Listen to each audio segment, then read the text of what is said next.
वो कांटे जाके फंसे जलपरी के पूंछ में। हरी और रवि दोनों अपने छड़ी को दोनों दिशाओं में खींचने लगे और वो जलपरी पानी के ऊपर आने लगी। पलाशपुर और केतक नगर, इन दोनों गांव के बीच से बहती है गंगा नदी। उसी नदी से तैरते हुए जा रही थी एक सुनहरी जलपरी। पर अचानक तेज तूफान और बारिश के कारण उस जलपरी ने कुछ दिनों के लिए नदी के इसी स्थान पर रुकने का निश्चय किया। इस तूफान में नदी की लहर इतनी बढ़ गई है, मुझे आगे बढ़ना उचित नहीं होगा। कुछ दिनों के लिए मैं यहीं रुक जाती हूँ। पलाशपुर और केतक नगर गांव के ज्यादातर लोग मछुआरे थे, इसीलिए ये नदी ही उनकी जीवन रेखा थी। इस नदी में नहाना, बर्तन धोना, कपड़े साफ करना और गांव के गाय और भैंसों को नहलाना सब कुछ होता था। लेकिन नदी के दोनों किनारे पर बसे पलाशपुर और केतक नगर, इन दोनों गांव के लोगों में हमेशा से झगड़ा चलता रहता था और सुनहरी जलपरी नदी के नीच से इन लोगों के सारे झगड़े देखती रहती थी। सावधान कालू, हमारे हिस्से की मछली अगर तू पकड़े ना तो अच्छा नहीं होगा। इस नदी के मछली पर हमारा ज्यादा हक है। हाँ। ये सुनकर कालू बहुत गुस्सा हो गया। वो देखता है कि निताई के कांटे में लगातार मछलियाँ फंस रही है, लेकिन उसके कांटे में अब तक एक भी मछली नहीं फंसी। ये मजाक हो रहा है। मेरे हिस्से की सारी मछली तू पकड़ रहा है। तुम्हारे हिस्से की मछली मतलब? और नहीं तो क्या, नहीं तो तेरे छड़ी में इतनी मछलियाँ कैसे फंस रही है और मुझे अब तक एक भी नहीं मिला। तो तुम्हें मछली पकड़ना नहीं आता इसलिए नहीं मिल रहा है। खामोखा इल्जाम लगा रहे हो। क्या कहा तूने? इतनी हिम्मत? मुझे मछली पकड़ना नहीं आता। अरे अरे, इन दो गांव के लोग तो बड़े अजीब हैं। एक दूसरे से ऐसा झगड़ा क्यों करते हैं? बस फिर से झगड़ा शुरू हो गया, जो काफी देर तक चलता रहा। इसके कुछ देर बाद रतन की पत्नी बर्तन धोने के लिए नदी किनारे आई और बहुत सारा कचरा नदी के पानी में फेंक दिया और वो कचरा बहकर नदी के दूसरी तरफ चला गया। तब नदी के उस तरफ बैठ के कलुआ के माँ कपड़े धो रही थी। अरे अरे अरे, क्या तू अंधी हो गई है समोली? मैं कपड़े धो रही हूँ, दिखाई नहीं दिया? तूने अपने कचरे मेरी तरफ फेंक दिया। मेरे सारे सब कपड़े गंदे हो गए। बिल्कुल नहीं, मैंने तुम्हारी तरफ नहीं फेंका। मैंने तो कचरा नदी में फेंका है। अब अगर वो बहकर तुम्हारी तरफ आ गया तो इसमें मेरा क्या दोष है? तुम इस तरह कौवे की तरह चिल्लाओ मत, समझे? क्या कहा? मेरी आवाज कौवे की तरह है और तुम्हारी आवाज तो कोयल जैसी है। रुक जा, अभी मजा चकाती हूँ। ये कहकर कलुआ की माँ पास से एक बाल्टी कचरा लाई और सीधे रतन की पत्नी के बर्तन पर फेंक दिया। ये तुमने क्या किया? छी छी छी! तुमने जानबूझकर मेरे बर्तनों पर कचरा फेंका। अरे कोई है, आकर देखो तो जरा। ये कलुआ की माँ जानबूझकर मेरे साथ झगड़ा कर रही है। अरे बाप रे, इन दो गांव की औरतें भी बहुत झगड़ते हैं। सैमोली के चिल्लाने के आवाज सुनकर गांव के कई लोग इकट्ठा हो गए। वहीं कलुआ की माँ ने भी लोगों को बुला लिया और क्या, दो गांव में झगड़ा शुरू हो गया, जो झगड़ा दोपहर से शाम तक चलता रहा। और शाम के वक्त पलाशपुर गांव के छोटे छोटे बच्चे गेंद से खेल रहे थे। ऐसे ही खेलते खेलते अचानक, अरे जा, नदी में गेंद तो गिर गई। एक घंटू, जल्दी जाकर गेंद को उठा ला। लेकिन गेंद नदी में गिरकर बहते हुए दूसरी तरफ चली गई, जहां कलुआ, गोपाल और शिवली बैठे अमरूद खा रहे थे। तभी वो लोग गेंद को देखते ही उठा लिए।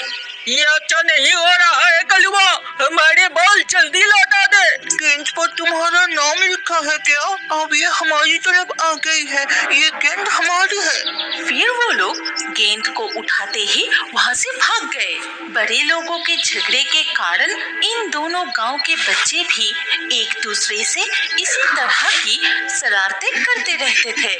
केवला, अगर तुम्हारी गेंद हमारे किनारे तक आ गई तो हम भी तुम्हें नहीं लौटाएंगे, याद रखना। मैं देख रही हूँ इन दो गांव के बुजुर्गों को देखकर बच्चे भी झगड़ने लगे हैं। ये तो गलत है। देख रही हूँ इन दो गांव के झगड़ा मुझे ही सुलझाना पड़ेगा। पलाशपुर गांव में अच्छे रेशम की खेती होती थी, इसीलिए यहाँ के लोग कम दामों में हर दिन नए नए रेशम के कपड़े पहनते थे। दूसरे किनारे केतक नगर गांव में मीठे आम मिलते थे और ऐसा मीठा आम कहीं पर भी नहीं मिलते थे। लेकिन दोनों गांव में हमेशा झगड़े लगे रहने के कारण कोई भी अपनी खास चीज नदी के दूसरी तरफ बेचने को तैयार नहीं होता था। और कुछ दिनों में ही धीरे धीरे बारिश का मौसम आ गया। पता है भाग्यवान, लगातार कई दिनों से बारिश होने से नदी में पानी बढ़ने लगा है, जिससे गंगा में हिल्सा मछली भी आ रहा है। हाँ, उस गांव के लोग मछली पकड़ना शुरू करने से पहले हमें ही सारी मछली पकड़ लेनी चाहिए। ठीक है भाग्यवान, कल सुबह जल्दी उठकर मछली पकड़ने जाऊंगा। नहीं, कल सुबह नहीं, सुबह सारे लाइन लगा देंगे। तुम आज रात ही जाकर मछली पकड़ना शुरू करो। पत्नी के आदेश अनुसार हरी रात में ही कांटे लिए नदी किनारे पहुंच जाता है, लेकिन दूसरे किनारे रवि और उसकी पत्नी कांटे से मछली पकड़ रहे थे। फिर हरी नदी में कांटे डालते ही सीधा जाके फंसती है जलपरी के बालों में। भाग्यवान, लगता है बड़ी हिल्सा मछली फंसी है, मैं खींचकर नहीं निकल पा रहा हूँ। ये सुनते ही रवि जल्दी ही अपने कांटे नदी में डाल दी और वो कांटे जाके फंसी जलपरी की पूंछ में। ये क्या फंस गया मेरे बालों में और पूंछ में भी। मुझे बहुत दर्द हो रही है। हरी और रवि दोनों अपने छड़ी को दोनों दिशाओं में खींचने लगे और वो जलपरी पानी के ऊपर आने लगी। जलपरी को देखकर सभी अचंभित हो जाते हैं। रवि, इसे तो छोड़ दे, ये जलपरी मेरे कांटे में फंसी है, इसलिए ये जलपरी हमारा है। दिखाई नहीं देता, मेरी कांटे जलपरी की पूंछ में फंसी है। तू छोड़ दे, ये जलपरी हमारी है। इधर जलपरी दर्द के मारे तड़पती रहती है। ये सुनहरी जलपरी को लेकर रवि और हरी के बीच झगड़ा शुरू हो जाता है। फिर सुबह होते ही वहाँ और गांव के लोग इकट्ठा हो जाते हैं और जलपरी को लेकर दोनों गांव के बीच झगड़ा चलता ही रहा। इनका झगड़ा तो रुकने का नाम ही नहीं ले रहा है और इधर मैं दर्द से बेहाल हो रही हूँ, कोई देख भी नहीं रहा है। अरे तुम लोग झगड़ना बंद करो, मुझे छोड़ दो, मुझे वापस समुंदर में जाना है। अरे बाप रे, ये जलपरी तो बोल भी सकती है। तुम्हें तो मैं इतने आसानी से नहीं छोड़ूंगा, तुम्हें मेले में जाकर अच्छी कीमत पर बेचेंगे। कभी नहीं, जलपरी को हम बेचेंगे। ये सुनकर सुनहरी जलपरी बहुत डर जाती है। फिर वो मन ही मन एक योजना बनाई और बोली, क्या आप लोगों को पता है मेरे पास बहुत सारे खजाना है। अगर तुम लोग मुझे छोड़ दिए तो मैं तुम्हारे दो गांव में से कोई एक गांव को ये सारे खजाना दे दूंगी, लेकिन मेरी भी एक शर्त है। सच में क्या? ये जो तुम कह रही हो, ये हम कैसे मान ले?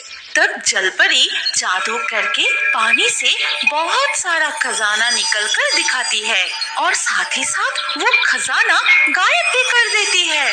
और ये देखकर शर्त क्या है? जल्दी बोलो, हम सारे शर्त मानने के लिए तैयार हैं। सारे खजाने हम ही लेंगे। जलपरी की सारे खजाने सिर्फ हम ही लेंगे। मेरी शर्त है कि नदी में ना उतरकर तुम एक दूसरे के गांव में। बकरी खाने वाली बूढ़ी डायन। एक समय की बात है, एक छोटा सा गांव जो जंगल के बीचों बीच बसा था। उस गांव के सारे आदमी चरवाहे थे। गांव में सबके पास अपनी अपनी कम से कम 10-10 बकरियां थी। इस गांव के सभी लोग बकरी पालने के बहुत शौकीन थे, लेकिन कुछ दिनों से इस गांव से बकरियां गायब हो रही थी। अरे भैया, मुझे तो लगता है कोई चोर घुस आया है हमारे गांव में, जो रोज एक एक करके हमारी बकरियों को गायब कर रहा है। अरे नहीं भैया, मुझे तो ऐसा नहीं लगता। अगर कोई चोर होता तो वो किसी न किसी को बकरी चुराते हुए दिख ही जाता। मुझे तो लगता है कोई जानवर ही होगा। क्योंकि हमारा गांव जंगल के बीच बसा है। पक्का कोई जंगली जानवर ही हमारी बकरियों पर ताक रखे हुए हैं, जो हर रोज हमारी बकरियों को खा रहा है। अरे ना तो मुझे कोई चोर लगता है और ना ही कोई जंगली जानवर लग रहा है। इतने सालों से हमारा ये गांव इस जंगल के बीचों बीच बसा है। आज तक किसी जंगली जानवर ने ना ही इंसान को और ना ही हमारी किसी मवेशी को हानि पहुंचाई है। माजरा कुछ और ही लगता है।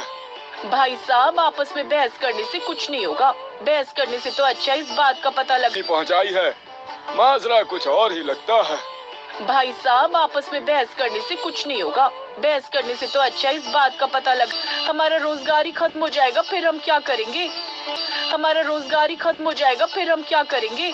क्योंकि बकरियों का दूध महंगा बिकता है, इस वजह से सबकी अच्छी खासी कमाई होती थी और ये गांव बकरियों के दूध के लिए मशहूर भी बहुत था। लेकिन अब सारे गांव वाले चिंता में आ गए थे कि आखिर उनकी बकरियां गायब कैसे हो रही हैं। तभी सांझ के समय गांव में कुछ बच्चे खेल रहे थे। वहाँ पर एक बूढ़ी औरत काली साड़ी में सर ढके हुए हाथ में लाठी लेकर आती है।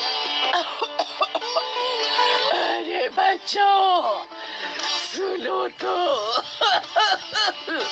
हाँ काकी, बोलो। बहुत भूख लग रही है, खाने के लिए कुछ मिल सकता है? हाँ काकी, तुम मेरे साथ मेरे घर चलो। आज मेरे माँ बाबा तो घर पर नहीं है, लेकिन आज मेरी माँ मेरे लिए रोटी बना कर गई है। तुम मेरे हिस्से से आधी रोटी खा लेना। चुन्नू उस बूढ़ी औरत को खाना खिलाने के लिए अपने घर ले जाता है। चुन्नू के माता पिता किसी काम से बाहर गए हुए थे। चुन्नू उस बूढ़ी औरत को चारपाई पर बिठाकर उसके लिए गए हुए थे। चुन्नू उस बूढ़ी औरत को चारपाई पर बिठाकर उसके लिए रोटी लेने जाता है। ये लो काकी, खाना खा लो। अरे काकी कहाँ चली गई? अभी तो यही थी, कह रही थी बहुत भूख लगी है और अभी गायब हो गई। तभी उसी समय चुन्नू के माता पिता भी घर आ जाते हैं और उसी समय घर से बकरियों की भी जोर जोर से रोने और चिल्लाने की आवाजें आने लगती हैं। चलकर देखने पर पता चलता है कि उनमें से एक बकरी का बच्चा गायब हो चुका है। सारे गांव में खलबली मच जाती है। आज हमारी बकरी का छोटा बच्चा भी गायब हो गया। तभी चुन्नू पूरी घटना के बारे में बताता है कि किस तरह से एक बूढ़ी औरत उसके साथ खाने के बहाने घर आई थी। हो ना हो, मुझे लगता है वही बूढ़ी औरत है जो हमारे गांव से बकरियां चुरा रही है। आज उसी ने मेरे घर में आकर मेरी बकरी के बच्चों को चुराया है। दरअसल वो औरत कोई और नहीं, एक बहुत ही बुरी और भयंकर डायन थी जो बकरियों का मांस खाने की शौकीन थी, खास करके बकरियों के छोटे बच्चे। उस बूढ़ी डायन की एक बेटी भी थी। समय से इन दोनों माँ बेटी ने इस गांव पर अपनी नजर बनाए रखी थी। उन्हें पता था कि इस गांव में बहुत सारी बकरियां हैं, जिनमें से रोज एक एक बकरी गायब करके बूढ़ी डायन अपना शिकार बना लेती थी और शिकार लाकर अपनी बेटी को देती थी। उसकी बेटी शिकार को पकाती थी और फिर मिलकर दोनों माँ बेटी खाती थे। इन दोनों ने इसी गांव के बाहर जंगल में अपना डेरा जमाया हुआ था। देख तो बेटी, तेरे लिए मैं क्या लाई हूँ, तेरा मनपसंद खाना। अरे वाह माँ, दिखाओ तो पूरा, मेरे लिए क्या लाई हो। बकरी का बच्चा, मेरा पसंदीदा खाना। इसका कोमल कोमल मांस खाने में तो मजा ही आ जाएगा। हाँ बेटी, अब हम हर रोज ऐसा ही खाना खाएंगे। यहाँ बहुत सारी बकरियां हैं। अच्छा हुआ हमने अपना डेरा इस गांव के बाहर ही जमा लिया, वरना उस पुराने गांव यहाँ पर हम सारी उम्र एक एक बकरी रोजाना खा सकते हैं। हाँ माँ, बेटी उस बकरी के छोटे से बच्चे के मांस को पकाकर खाती हैं। लेकिन इस घटना के बाद गांव वाले चौकन्ने हो गए थे। सूरज ढलने से पहले ही अपनी बकरियों को जल्दी से घर लेकर आते और रात को भी बकरियों के घर को पहरा देते थे। इसी तरह से अब रोज वो बूढ़ी डायन आती और पूरे गांव का चक्कर लगाकर चली जाती, लेकिन उसे बकरी का बच्चा तो क्या, कोई बूढ़ी बकरी भी खाने को नहीं मिल रही थी। वहीं गांव वाले भी उस डायन को पकड़ने की फिराक में थे। क्या माँ, आज भी तुम फिर से खाने के लिए कुछ भी नहीं लेकर आई हो? क्या करूं बेटी, मुझे तो लगता है उस दिन से ये गांव वाले चौकन्ने हो गए हैं। जैसे इनकी बकरियां पहले खुले आम चरती थी, अब ऐसा कुछ नहीं है।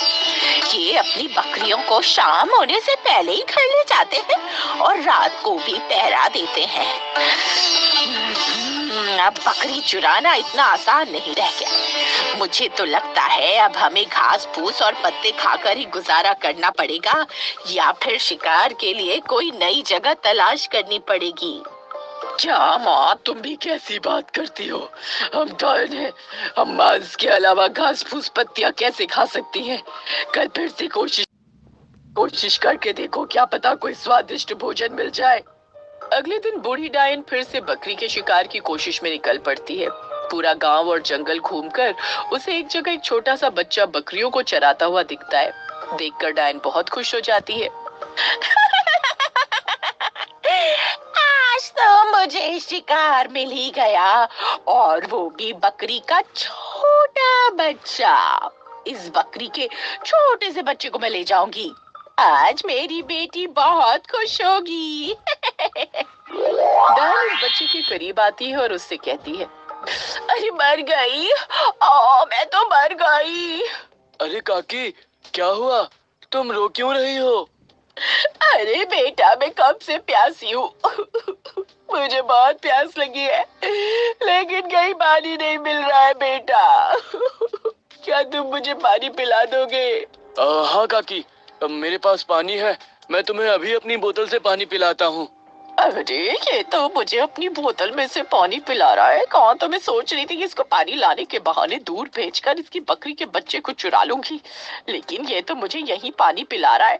चंदू डायन को अपनी बोतल में से पानी पिलाने लगता है कि तभी वो डायन जानबूझकर पानी की बोतल को अपने हाथ से नीचे गिरा देती है। अरे काकी, ये तुमने क्या किया? मेरे पास तो इतना ही पानी था, वो भी गिरा दिया। माफ करना बेटा, बुढ़ापे के कारण कोई चीज ढंग से पकड़ी भी नहीं जाती, गलती से पानी गिर गया। लेकिन बेटा, मुझे बहुत प्यास लगी है। तू जाकर मुझे पानी लाकर दे। ओह ठीक है काकी, मैं अभी घर से जाकर तुम्हारे लिए पानी लेकर आता हूँ। तब तक तुम मेरी बकरियों का ख्याल रखना। चंदू जैसे ही पानी लेने जाता है, डायन पीछे से मौका पाते ही उसकी एक बकरी के बच्चे को अपने बोरे में डालकर वहां से ले जाती है। लेकिन बच्चा बहुत ही चालाक था। वो डायन की चालाकी को भाप गया था। वो पानी लेने नहीं गया था, बल्कि एक पेड़ के पीछे से छुपकर देख रहा था, और फिर इस बात की खबर आकर सारे गांव वालों को देता है। सभी गांव वाले इकट्ठे हो जाते हैं। डायन बच्चे को बोरे में डालकर घर ले जाने लगती है। तभी सारे गांव वाले आग की मशाले लेकर उसे घेर लेते हैं। नहीं नहीं, तुम लोग मुझे छोड़ दो, ये आग मुझसे दूर करो। तुम लोग ये मशाले लेकर क्यों आए हो? पकड़ी गई, आज डायन पकड़ी गई। यही थी वो जो हमारी बकरियों को और उनके बच्चों को चुरा कर ले जाती थी और खा जाती थी। आज तो तेरी खैर नहीं। शाबाश बेटा चंदू, आज तुम्हारी बहादुरी के कारण ये डायन पकड़ी गई है। इस डायन को हमें जिंदा ही जलाना पड़ेगा, हम इसे ऐसे नहीं मार सकते। तभी सारे गांव वाले डायन को गांव के चौराहे पर एक पेड़ के साथ बांध देते हैं और उस पर मिट्टी का तेल छिड़कते हैं। छोड़ दो, मुझे छोड़ दो। तुम मुझे मार दोगे, लेकिन मेरी बेटी तुम सबसे बदला लेगी। याद रखना, जब मैं घर वापस नहीं लौटूंगी तो वो मुझे ढूंढने जरूर आओगी। अच्छा, तो इसकी एक बेटी भी है। गांव वालों, हमें इसकी बेटी के आने का इंतजार करना होगा। वो उसे ढूंढने के लिए आती ही होगी, फिर इन दोनों को एक साथ में ही जिंदा जला देंगे। गांव वाले डायन की बेटी के आने का इंतजार करते हैं। वहीं जब डायन की बेटी बहुत समय तक उसका इंतजार करती रहती है, तब वो अपनी माँ को ढूंढने निकलती है। अरे माँ तो शिकार लेने गई थी, इतना समय हो गया अभी तक घर नहीं आई है, मुझे चलकर देखना होगा। जैसे ही डायन की बेटी उसे ढूंढती हुई गांव की ओर आती है, सारे गांव वाले उसे भी पकड़कर बांध देते हैं। माँ, इन लोगों ने तो हमें बांध दिया। अब क्या हम लोग, क्या अब ये लोग हमें जला देंगे? पता नहीं बिटिया, पता नहीं बेटी अभी क्या करेंगे। सुनो गांव वालों, तुम लोग चाहे कुछ भी कर लो, लेकिन एक बात याद रखना, डायने कभी मरती नहीं है। आज तुम हमें जला दोगे, लेकिन हम लौट कर जरूर आएंगी। गांव वाले मिलकर दोनों डायन माँ बेटी को जला देते हैं। चलो, इन दोनों का खात्मा हुआ। कम से कम अब तो हमारी बकरियां गायब नहीं होंगी। इस तरह से अब गांव वाले बिना किसी डर के अपनी बकरियों को खुले में ही चराते थे।